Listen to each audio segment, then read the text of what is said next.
सोने की बारिश।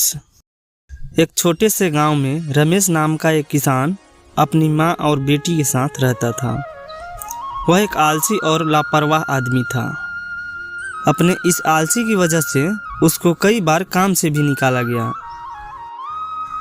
एक दिन खेत में टहलते समय उसने झाड़ियों में फंसे हुए एक खरगोश को देखा। वह खरगोश के पास गया और उसको उन झाड़ियों से छुड़वा दिया। खरगोश अचानक से एक देवता के रूप में बदल गया, जिसके इर्द गिर्द सिर्फ चमक और रोशनी थी। रमेश मुझे देखकर हैरान हो गए।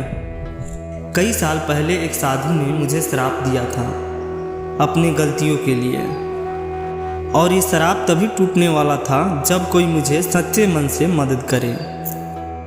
और आज तुमने मुझे साधु के रूप से मुक्त कर दिया। अब तुम्हारी कोई भी 2 इच्छाएं पूरी हो जाएगी। ये वरदान है मेरा।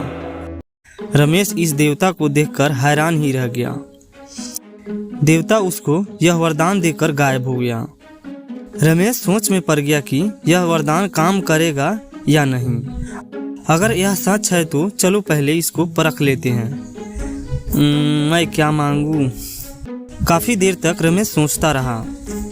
हाँ, मुझे गन्ने की शरबत पीने का बड़ा मन है। देखते हैं कि यह देवता सच बोल रहा था कि नहीं।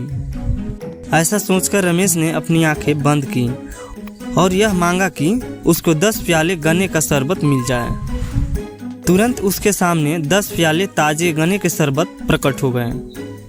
खुशी से बस सब पी गया। वाह, इससे अच्छा शरबत मैंने तो कभी नहीं पिया। ये तो वरदान काम कर रहा है। अब पहला इच्छा तो पूरी हो गई। अब दूसरी इच्छा मुझे सोच समझकर मांगना चाहिए। रमेश ने अपना सारा काम छोड़ दिया और इसी के बारे में दिन रात सोचता रहा। ना खाना, ना पीना, ना सोना। अपनी माँ और बेटी के बारे में भी भूल ही गया।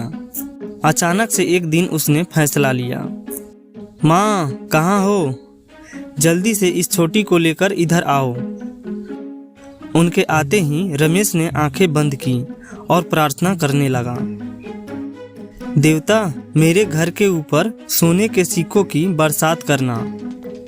माँ और बेटी व्याकुल होकर उसकी ओर देखने लगे। उसको लगा कि शायद रमेश पागल हो गया है। उसी समय रमेश के घर के ऊपर सोने की सिक्कों की बरसात होने लगी।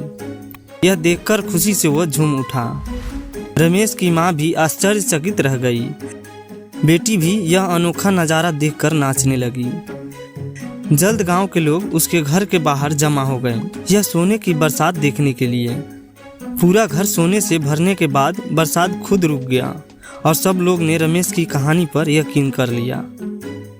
देखा आप सबने, अब मेरे पास घर भर का सोना है। मुझे अब किसी भी तरह की काम करने की कोई ज़रूरत नहीं है।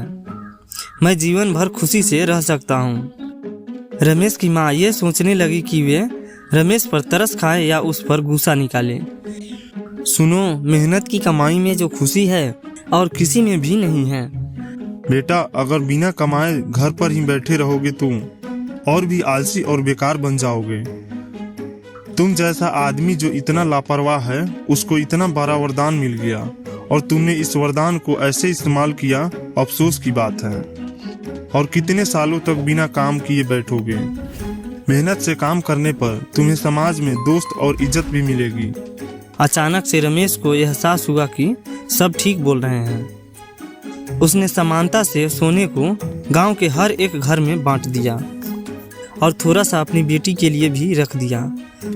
उस दिन से उसने घर की और काम की जिम्मेदारी ले ली और मेहनत से काम करने लगा। इसके कारण जल्द रमेश ने समाज में अच्छा नाम कमा लिया।